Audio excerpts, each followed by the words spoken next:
Well, I've just been told we've actually, and this is true, I'm not making this up, but we've got students that are literally lined up to the atrium trying to get in here, and you know what, I'm kind of proud of that. Unfortunately, they're not all going to get in here, but this event will be taped as well, so we'll be able to share that with them through the taping. It's our privilege to welcome all of you here to the campus of the University of Dubuque, and it's a special privilege to welcome Dr. William Testa from the Federal Reserve Bank of Chicago, who will be more formally introduced in just a moment. Obviously, we've all been looking forward to sharing this event with you and learning more as a community about economic and monetary policy issues and trends that affect all of us in this region. And we're especially happy today to be able to welcome our elected officials and thank them for their service, for business leaders, for your service and investment in our community. And I would be remiss if I didn't take a moment and offer a word of congratulations to our mayor and incumbent members of the City Council for the election last night. So congratulations, Mr. Mayor.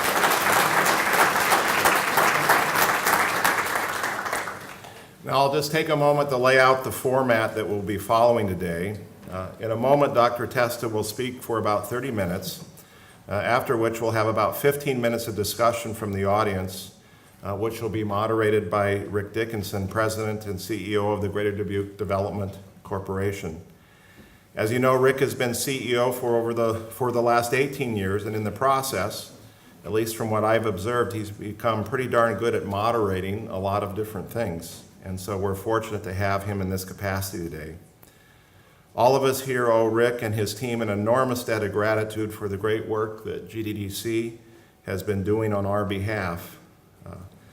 Without question, a significant portion of the success that our community has enjoyed over the last several decades is due to the collaborative efforts of entities like GDDC, the Chamber of Commerce, many other organizations, the business and the labor community all working together to really help make this an amazing community. I think we all share that and that passion and that commitment deeply, and we're grateful for that. So Rick and your team and others, thank you for your leadership.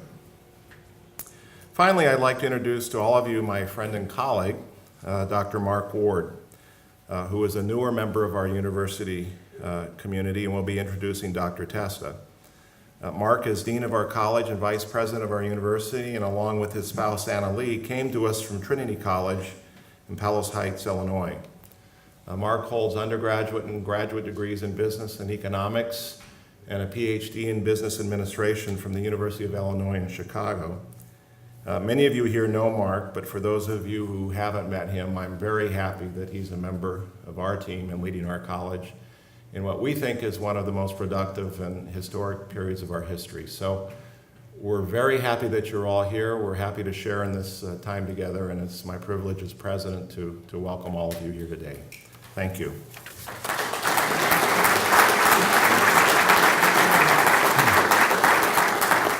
Thank you, Dr. Bullock. It's my privilege to introduce to you Dr. William Testa, Vice President and Director of Regional Research at the Federal Reserve Bank of Chicago. Dr. Testa is a native of Cleveland, Ohio. He has an undergraduate degree from Northwestern University and a PhD from The Ohio State University.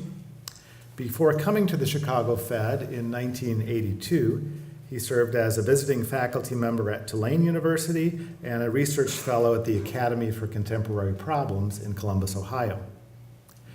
Dr. Testa has written widely on the areas of economic growth and development, and in particular the Midwest economy. He directed a long-term study and forecast for the Midwest economy titled Assessing the Midwest Economy, Looking Back for the Future. And he's fashioned a series of conferences on school reform. He serves as the economic editor or in an advisory or director's capacity for a variety of economics-related organizations. And in particular, I want to point out that he writes a blog, a Midwest Economy web column, and it can be found there, as you see on the site here, the Chicago Fed blog. So it's my privilege to welcome to the University of Dubuque, Dr. William Testa.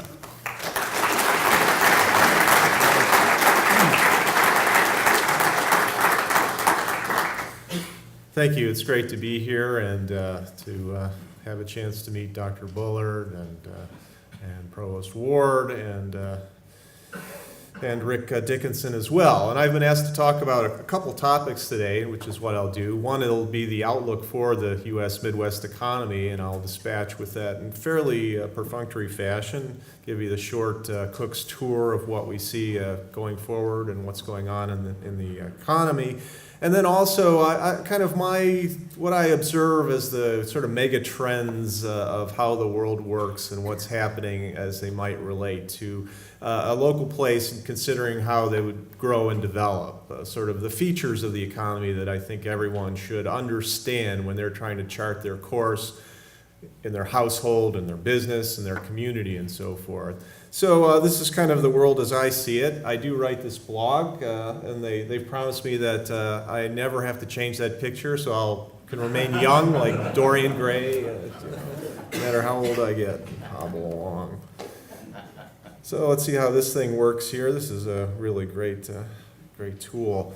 But first of all, this is the outline. Now we'll talk about the Midwest in focus, the near-term performance, and then go into this theme of whether a mature region like the Midwest can find happiness and prosperity and what it needs to understand, I think, to achieve that. So near-term performance, first of all, is that we've continued to grow at a moderate pace this year, and we think we can grow much faster, so it's a little bit disappointing.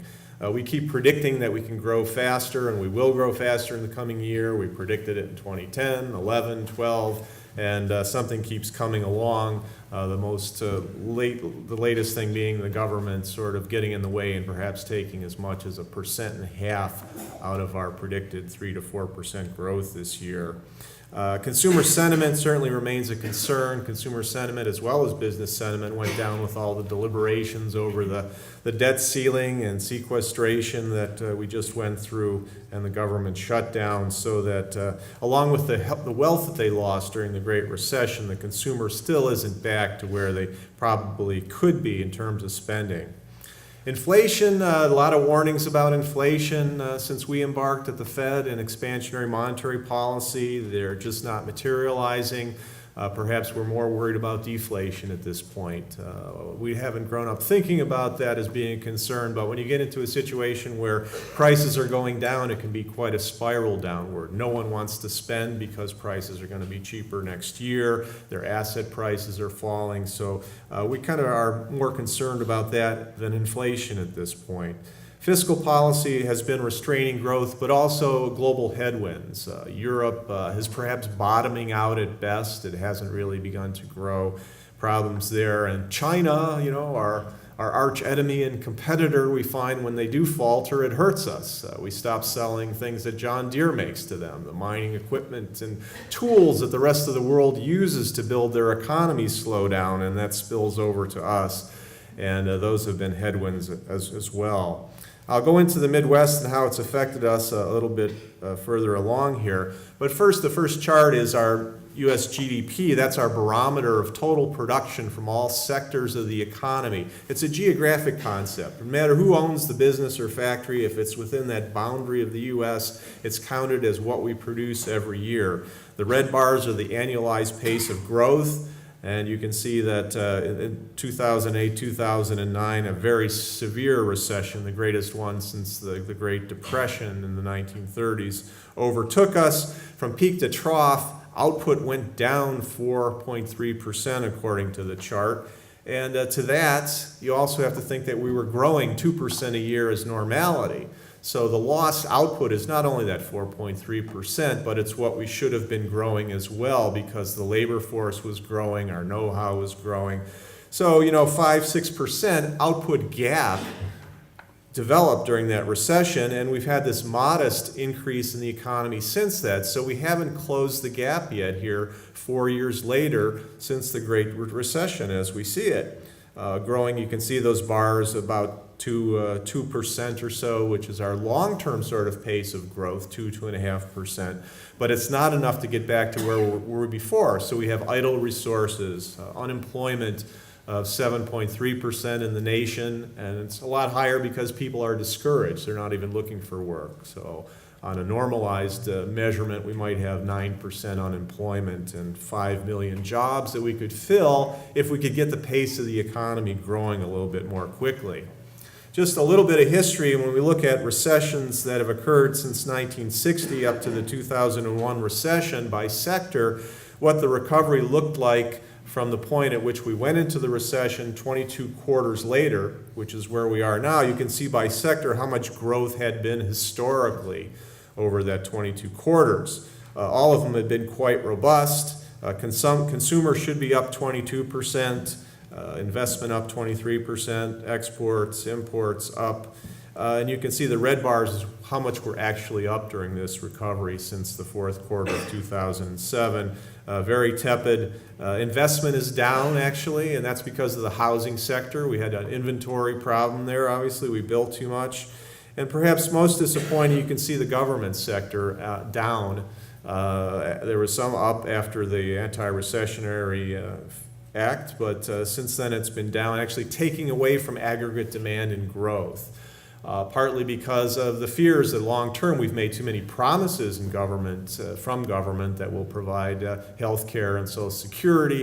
And in that environment, we've depressed the kind of recovery normal government spending that we undertake to help fill in the gap that developed during the recession. So these headwinds and great debate that's going on, we haven't come to a resolution yet among our national leaders about how to achieve a grand bargain where we spend less perhaps in the far future and correct those programs, but get the economy growing in the short term through some programs where we produce some things that are productive and create jobs.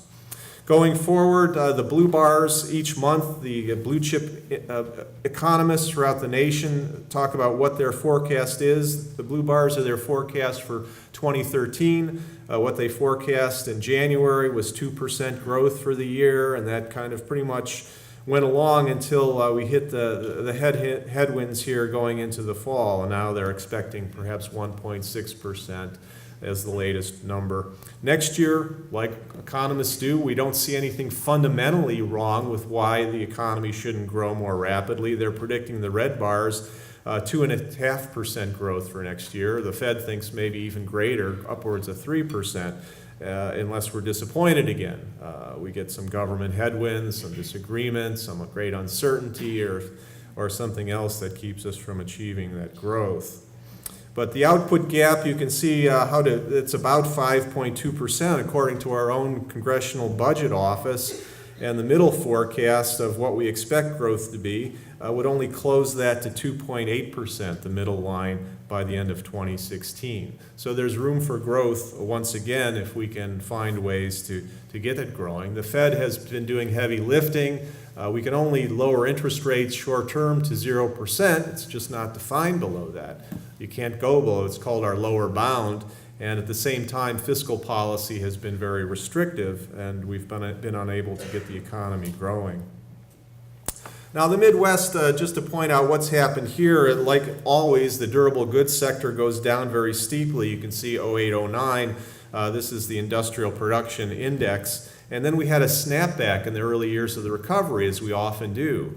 Once people found that, realized that the world wasn't going to come to an end, the global economy recovered, and then we needed to rebuild our inventories. Manufacturers had to ramp up very quickly. And of course, who did that help but the Midwest economy? John Deere, Caterpillar, the automakers all of a sudden had to rebuild inventory in anticipation of the demand that was going to develop. So we really did have a nice snapback here in the Midwest, albeit from a very low level. But now we're returning to normalcy. You can see production there below the line of 56, which is what we had achieved lately, and a kind of a snapback lately, a little bit of a pickup. But we're kind of returning to normalcy here in the Midwest, where we grow more slowly than the rest of the United States after that snapback in the Great Recession. And other regions now are catching up with us. The housing sectors that were so damaged in the Southwest and Florida and so forth are finally reattaining their historical norms. Again, this is industrial production with the dark black line being the Midwest. You can see that we really grew faster than the nation, and caught up with them, but now we're kind of trailing along right about the same pace as the nation. So the bottom line is the outlook for the Midwest here relative to other regions is not going to be quite as robust as it was in the first few years of the recession unless we achieve that rapid growth. Global economy recovers, we start selling capital goods, steam shovels, construction equipment, mining equipment, that picks up the industrial Midwest. We're probably going to go back to historic norms, which haven't been particularly good. Unemployment rates, again, you see Iowa down there very nicely, and certainly Dubuque even a little bit below Iowa's unemployment rate. But the dark blue line is the U.S., and you can see that the states of Indiana, Illinois are now starting to have rising unemployment rates and diverging from the United States. And the orange line in employment growth down at the bottom starts to diverge as well from the south of and the west. So we're kind of easing off a little bit unless we get some change in economic circumstances. Let me kind of turn now to long-term Midwest perspectives on U.S. regions and growth. Can the Midwest, a mature region, find happiness and prosperity? I kind of use the grand paradigm to be the global economy, and I mean that very, very broadly, not just trade and investment and goods and so forth, but the whole change in technology, the IT revolution that makes us a smaller world, if you will, a more rapidly changing world with an emphasis on the skills, and the people who have the skills being able to manipulate the new tools of the economy and hence do better in what's unfolding.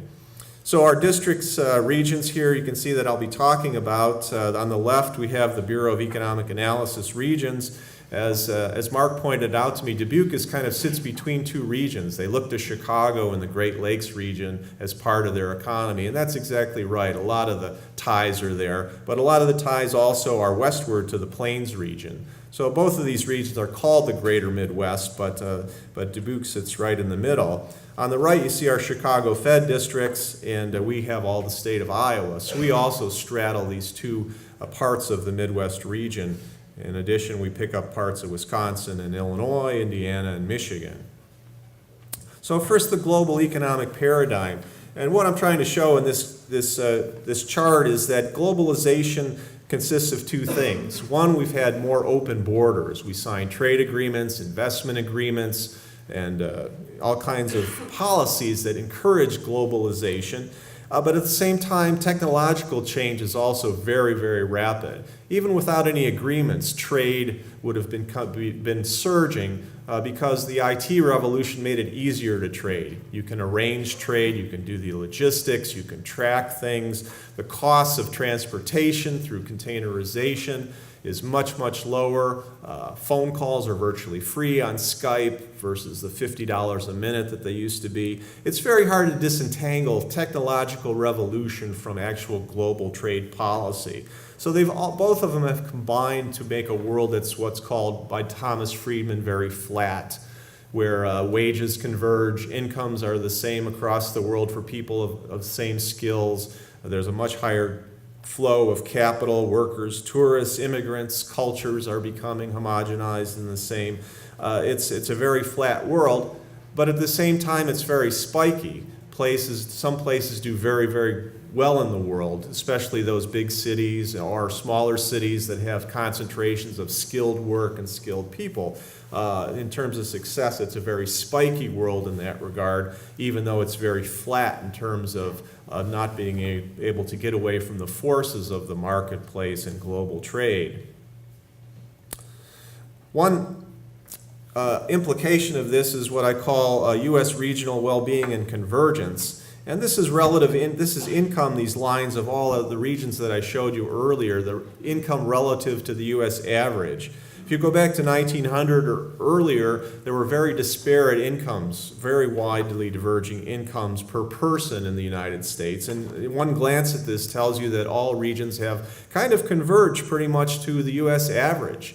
And that's a process of globalization that occurred through migration in the United States. We had a single currency, we had a single language, a single set of laws, and people went to where their prosperity, their well-being, their opportunities were the best. And it created a convergence, and it's something to celebrate here. While the Midwest has declined relatively, part of it is really the great convergence and the rise of the South and the very depressed, poor regions that were able to invest in education, migrate in terms of workers to the north and so forth. So it's a cause for celebration, especially when we look at a place like Europe that's trying to achieve what the United States really are today. They have very disparate incomes, much like we saw 100 years ago there, and they're trying to have a common market and achieve this income convergence. But the problem is that they just don't have the internal migration, if you will. They have a single currency, but when there's unemployment in Italy, you're not going to find the same migration to Germany that you would have between Alabama and Iowa or Alabama and Illinois. So there are some charts here that show the relative propensity of moving between residents, 5-year migration rates and so forth. The United States is the dark bar. Compared to most European countries, we still remain a very, very mobile country that can have a common market, if you will, and a single currency, whereas Europe is still very, very troubled by this common euro that they're trying to achieve. A second force that I'd like to talk about is the skill rising returns to skills in the global economy. And it's happening no matter what country you look at in the world. Those that can manipulate the tools, the internet, the computer, language, and so forth, their relative wages are rising. And those with lesser skills, sometimes they're rising because the whole nation is rising. Globalization has raised the income level of starving people in China and India, and it's a remarkable achievement. In other places, in developed countries, those that have no skills at all have been left behind, and their incomes have been declining. Their wages have been declining because they've had to compete with goods from overseas produced by people who will work for less than they will in the home country. But it's something that we've seen happen in all countries virtually. The relative wages within each country of those with skills have been sharpening the premium of wages for those that have skills. So here's what we see in the United States. This is the premium for having a college education, the percent that your wage is higher than a high school graduate. Since 1979, it's been relentlessly upward. So it was, let's say, 25% for men back in 20% premium in 1979. It's up to 45% today. So relatively speaking, unemployment's higher for everyone, certainly after the recession. And there's been little wage gain for high school people, but relatively speaking, we can see it in formal educational attainment, but it's also beyond formal education as well. Those that are computer savvy in particular, can speak and write and otherwise manipulate the symbols of the commercial economy have done relatively better, and it doesn't seem to really be abating very much. The Department of Labor puts this out every year, just showing the relative unemployment rates. This is from 2012. For those with less than a high school education, unemployment rates of 13%, and for a bachelor's degree, 4.5%. I think this year it's down to 3.5%. That doesn't mean every college graduate is getting their dream job, certainly. We could do a lot better than that. But it certainly shows a 3-to-1 ratio here of relative employability of the return to a college degree. And on the right, you can see that the median weekly earnings of the bachelor's degree is more than double those with less than a high school degree, somewhat close to double for those with a high school diploma. So college debt and loans are certainly piling up, but probably there's some ability to be employed and pay back those loans as well. And it would certainly be a lot higher if we could get the economy growing, but it still is a favored world for those with skills. Now, in terms of community growth, well, I've done these correlations. These are the acronyms, abbreviations for the large metropolitan areas in the Midwest. CHI is Chicago, down in the left-hand corner, Detroit, Cleveland, Buffalo, Minneapolis, St. Paul, up in the upper right-hand corner. You can do a correlation analysis and go back here. I went back to 1969, And on the left-hand axis, I said, what percent of the working population back then had a college degree? And then in the subsequent 40 years, what was the growth in per capita income? And you can imagine that if we drew a correlation, it's very positive. It's become the most important predictor of how well a community does is what its educational level of its workforce is going forward. So it's this way with per capita income. If you do the same correlation, percent college educated with employment growth, you also get a positive correlation. So a lot of places are pursuing both how to create jobs that are filled by those who have a college education, or pursuing amenities and quality of life that are attractive to those that have a college education. And it's very intuitive. First of all, if the wages are growing for college educated people, you're going to get income growth, they're going to spend more, that's going to create more jobs. So that, obviously those that had the base, those that had universities, government, business services, kinds of industrial structures have done very, very well and are likely to do so in the future. Here's just the same kind of measure by county, with the dark blue being the counties with the larger percent of college educated. And if you know your geography, you can see that Denver, Seattle, San Francisco, Chicago, the whole eastern seaboard are those places with jobs that are occupied by those with college degrees. The other thing about the global economy, as I call it, is that urbanness has been favored. Larger places can do a lot of things wrong. Look at Chicago, for example. Terrible governance, and yet they're a place where the young people migrate, that are growing, where income has grown, relatively speaking. And it's a lot because of the global economy. Any place that's smaller, such as Dubuque, that's done well as well, it means they've done a lot of things right. And they've paid attention and they've worked very hard to achieve that, because it's the larger places that have been favored by the global economy. And some of the reasons for that is just that, again, intuitively, when you have higher skilled work, larger places are those that have had the administrative jobs that can propel growth there. What we see, this graph from a famous study, is that the relative ratio of non-production management jobs to production jobs has just been growing and growing in the very large places. So in those places you can have very good job matching. Skilled people can match because of the diversity and specialization in those places. You can find a job that's very close to your skill and then have a good trajectory for income growth going forward. So those places do very well. And because information has spillover by proximity, when you have a lot of people together, very densely packed, they're learning from each other, even when they're drinking in the bar, even when they're socializing, they're finding, how did you get that job? How did you get promoted? Where do you work? What do they do there?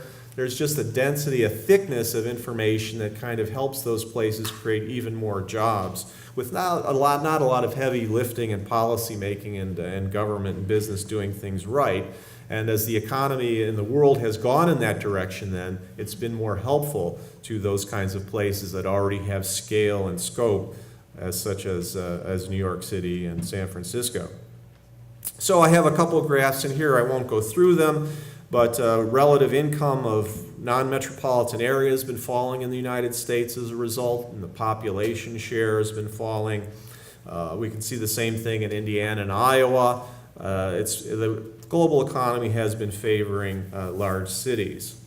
Lastly, something that we can all relate to is that goods production has become a liability in the United States. If you had an economy that was intensive in agriculture and in manufacturing and mostly in mining, most of the industries, that's not been very conducive to growth, again, because of globalization. Most of what's traded is manufactured agricultural goods. Now, services could be traded. Some of them are. You get online computer service, and you have a facility like that here in Dubuque that's involved in that. But for the most part, it's very thick in goods trade, if you will. And so that those places that formerly produce those things locally, if they're produced cheaper abroad, they're now going to be hurting in the places that specialize in producing them here in the home country, here in the United States. So we get these disparities in growth. West Central, the Plains region, we have negative numbers in population growth in Iowa, Nebraska, places in the Plains. and the South Atlantic has been growing relatively more rapidly. So even though income has converged, well-being, the growth rates of population and employment have actually been diverging in the global economy in the United States. And here we can see the declining shares of population in the plains and the Great Lakes, which, time permitting, you can look at these later in your class. But again, I've gone back and done correlations with these same metropolitan areas, and on the vertical axis, you can see the share of jobs that were in manufacturing in 1969 in our major metropolitan areas in the Northeast, Great Lakes region, and correlate those with income and employment, and you just did worse. You had a manufacturing concentration, very, very difficult to transition out of that. You had problems here in Dubuque from the early 1980s, and okay, you can transform into something else, but your town has been configured around manufacturing. It's a port, it's the railways, it's what the land use is in. Very, very difficult planning problems to try to make it different and workable for the service economy. So even aside from having more jobs being destroyed in goods production, to reconfigure into something else has taken a lot of work for a lot of our places here in the Midwest. It's because of, again, globalization, but also technology. The shares in agriculture now down to 2% of our employment there. Manufacturing going down as well. Output keeps going up because of know-how increases, which is the blue line, while manufacturing employment has been historically pretty flat. Agriculture the same way. The red line is the inputs to agriculture, and the blue lines and the purple lines are our output and productivity. Simple measures such as corn per acre, just going up 2 and 3 times in the post-war era. Soybeans the same way, with a lower cost. And we're still more concentrated in this goods production in the Midwest. We have to pedal faster than other places just to keep up, because these manufacturing jobs are being mostly destroyed by productivity, part of globalization paradigm that I talk about. A last point here, there's a lot of talk now, and I'll end up on this for purposes of time because I want to talk with you. A lot of talk about reshoring of manufacturing. Can we hope for a big snapback here? Are the costs in China rising a lot, so it makes sense so that we should put manufacturing back? Is it coming back to the United States? And will the world kind of equalize in that regard? And some of that is true. Relative wages have been rising in China, and manufacturers have been finding that, largely due to automation and know-how, that it pays to produce locally where you sell. Car makers, clothing, once again coming back to the United States. But I don't want people to kind of get their hopes too much. You really should keep building as a place on services and the way the service technology economy gives you room to grow. The blue line here is the manufacturing employment levels. And you can see back to 1950 with some play and a lot of wiggles in the numbers, we had 15 to 17 million manufacturing jobs in the United States. And this last decade has just been horrible for that. China entering the World Trade Organization, the rise of Asia, just a tsunami, if you will, of cheap labor going into the world, and we lost 4 to 5 million manufacturing jobs.